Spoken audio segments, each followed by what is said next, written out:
बहुत समय पहले की बात है।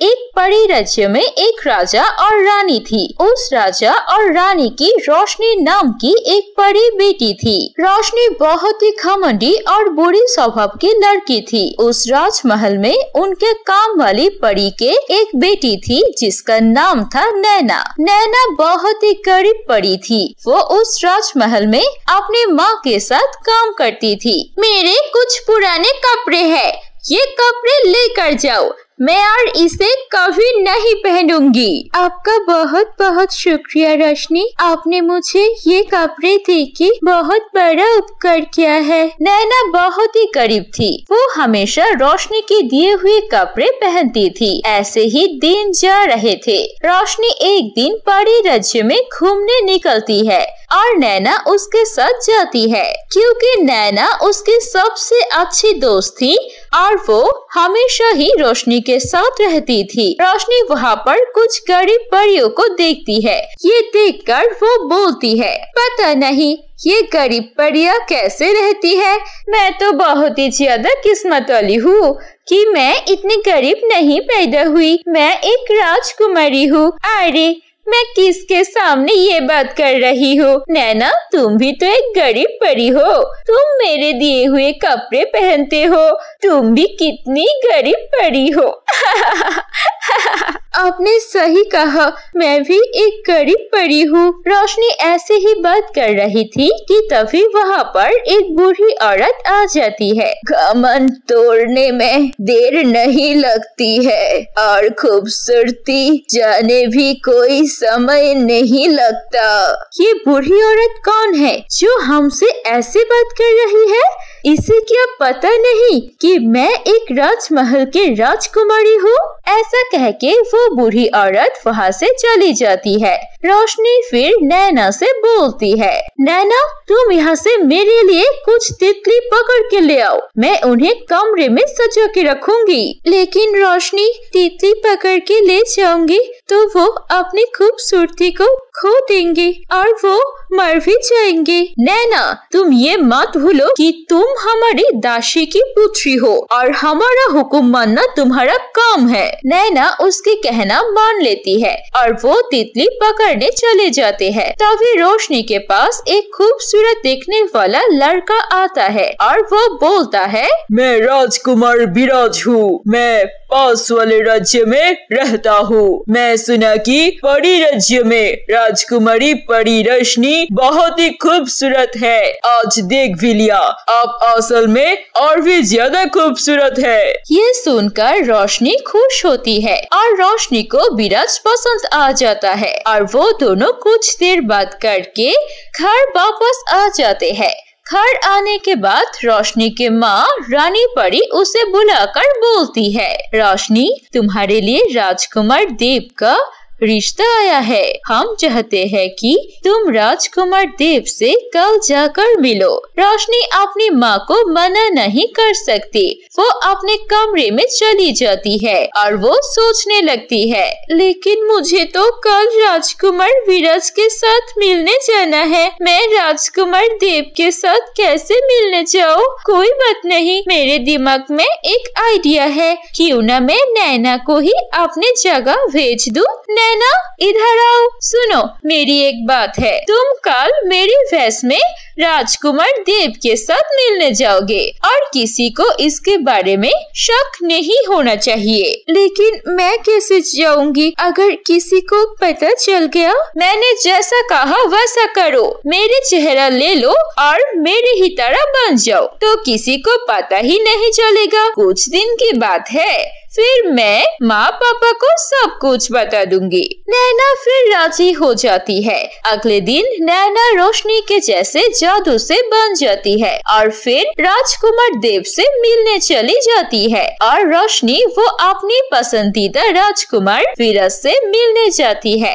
ऐसे ही कुछ दिन चलने लगती है। नैना जब रोशनी के रूप से देव से मिलती थी तो देव नैना से बोलता है, रोशनी मुझे आप बहुत पसंद पसंद हो। मेरे माता पिता चाहते हैं कि हम दोनों की शादी हो जाए। इस बारे में आपका क्या ख्याल है? देखिए, मैं अभी इस बारे में कुछ नहीं करना चाहती, मुझे कुछ समय चाहिए। ठीक है, कोई बात नहीं, आपको जितना समय लेना है आप ले सकते हैं। तभी वहाँ पर नैना को देखती है एक जख्मी हालत में पंछी पड़ा हुआ है। नैना जल्दी से उस पंछी के पास जाती है और उसे मलहम पट्टी कर देती है। ये देखकर देव सोचती है, राजकुमारी रोशनी का तो दिल भी बहुत अच्छी है। वो कितनी अच्छी से उस पंछी की दर्द को कम कर रही है।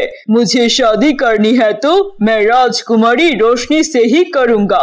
ऐसे और कुछ दिन बीत जाते हैं। एक नैना रोशनी बनकर देव से मिलती है और रोशनी अपनी पसंद की राजकुमार बीरज से मिलती है। एक दिन रोशनी जब बीरज से मिलने गई तो बीरज उस दिन नहीं आया, इसलिए रोशनी राजकुमार बीरज के महल में जाते हैं और जाकर वो एक आदमी से पूछती है, यहाँ पर राजकुमार बीरज कहाँ पे मिलेगा? मैं ही हूँ राजकुमार बीरज, आपको क्या काम है? और ये सुनकर रोशनी बहुत चौंक जाती है और तभी वहाँ पर वो लड़का आ जाता है जो बीरज बन के रोशनी से मिल रहा था। ये देखते ही रोशनी भागने लगती है। तभी वो लड़का भी उसके पीछे पीछे जाता है और बोलता है, रोशनी मुझे माफ कर दो, मेरे नाम बीरज नहीं है, मेरा नाम है राहुल। मैं राजकुमार बीरज के सेवक हूँ। अगर मैं तुम्हें बताता कि मैं एक नौकर हूँ तो तुम मुझे कभी नहीं मिलते।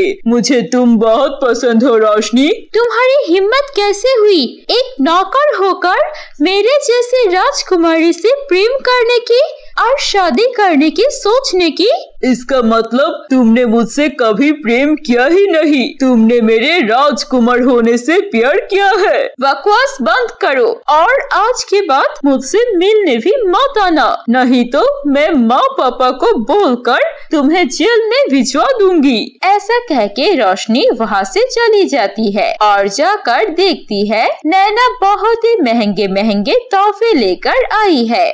नैना, ये तोहफे तुम्हें कहाँ मिली? राजकुमार देव ने मुझे ये तोहफा दिया है, आप समझ के। रोशनी मन ही मन सोचती है, अच्छा हुआ मैं नैना को मेरे रूप लेकर राजकुमार देव से मिलने भेज दिया, नहीं तो मुझे उस नौकर के साथ ही शादी करनी पड़ती। नैना, तुम्हें कोई जरूरत नहीं कल से राजकुमार देव से मिलने के लिए, मैं खुद ही जाऊंगी। ठीक है, आप जैसा कहती है वैसे ही करिए। अगले दिन रोशनी राजकुमार देव से मिलने जाती है और राजकुमार देव बोलता है, राजकुमारी आप तो पहले से भी ज्यादा खूबसूरत लग रही हो, लेकिन आपके बात करने में कुछ अलग अलग लग रही है। हाँ वो तो है, मैं हूँ ही खूबसूरत। इस परी राज्य में सबसे खूबसूरत परी मैं ही हूँ। तभी रोशनी के ऊपर से पंछी उड़ती हुई जा रही थी। वो जादू से उस पंछी को नीचे फेंक देती है।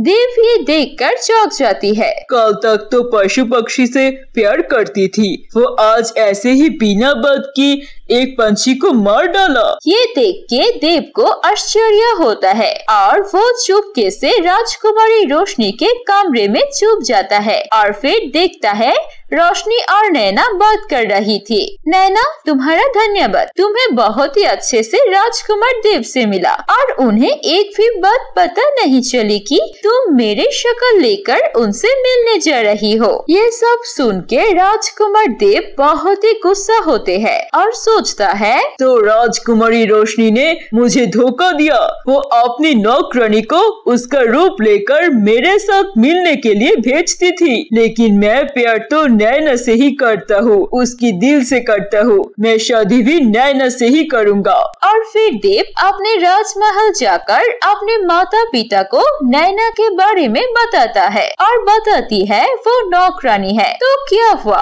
वो उसे दिल से प्यार करता है और शादी उसी से करेगा। राजकुमार देव के माता पिता मान जाते हैं और रोशनी के माता पिता राजकुमार और रानी से आके बात करते हैं। राजा और रानी बहुत बहुत ही ज्यादा शर्मिंदा होते हैं और बोलती है, मुझे माफ कर दीजिए, मुझे बिल्कुल पता नहीं था कि मेरी बेटी ऐसे करेगी। नैना भी हमारे बेटी की तरह है। अगर आपके बेटा देव शादी करना चाहती है तो हम खुशी खुशी नैना की शादी देव से कर देंगे। लेकिन माँ, राजकुमार देव को तो आपने मेरे लिए चुना था, अभी इस गरीब परी की शादी क्यों करा रहे हो राजकुमार देव से? मैं तुम्हारे लिए चुना था, लेकिन तुमने ही उससे नहीं मिला और नैना को भेज दिया। अब इसमें मैं कुछ नहीं कर सकती। ऐसे ही एक गरीब परी की राजकुमार से शादी हो जाती है और रोशनी का घमंड भी टूट जाता है।